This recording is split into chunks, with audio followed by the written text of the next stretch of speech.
in one of the recent Bible classes, we were talking about this principle, and I cannot but mention it here because it is so amazing. That Jesus in Matthew 17 took his disciples up on a hill and showed his glory to them. And then in the end of, well, the middle of the chapter, verse 17, they go down off the hill and they are meeting a demon-possessed person, and it's a terrible situation, and there is a grave conflict. And both of those things were important in that chapter, though of course I like the first part a lot more. Welcome this morning for this morning's jolt, and just please come with me for these few simple thoughts.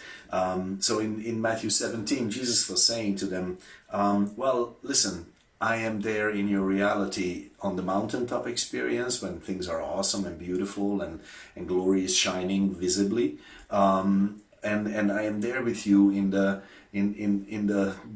dump. I am there with you when you're down and out. I'm there with you when you are having your most terrible conflict and in a situation where you were hoping never to be, and I'm there with you. And Jesus was saying, I am there with you in both of those situations.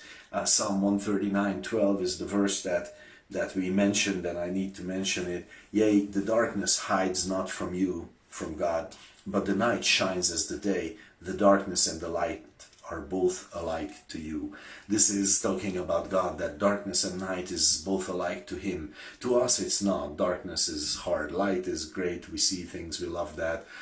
Darkness, we kick the furniture by accident. We step into toys, and generally we fall down the stairs and do bad stuff, and it's not a good place for us to be.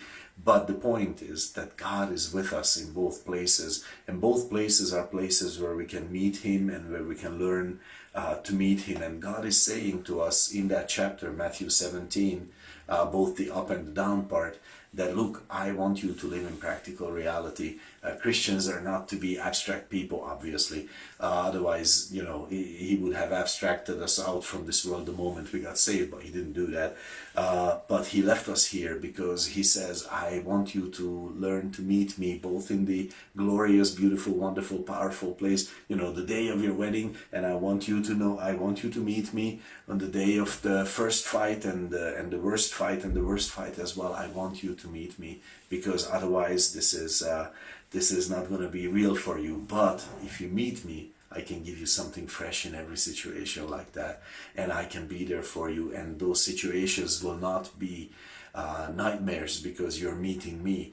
Without him, we go up and we are in the top of our success, and we worry, what if we lose it? And then we lose it, and then we're like depressed, and it's terrible, and it's like a nightmare. But with him, it's just light and darkness, and we realize that he's there with us. And this is the beauty of having God in our lives. Let me just read that verse again because it is so wonderful.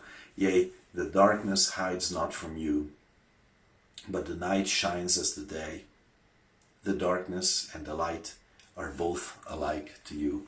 And this is our God. Both the darkness and the light is the same for him, and he can be with us in both of the situations. And he wants us to know that he is with you in the light, in the glory, in the beautiful things, and in the hard and the terrible things as well. God has not left you alone. God bless you with these thoughts. I trust that we will meet here soon again.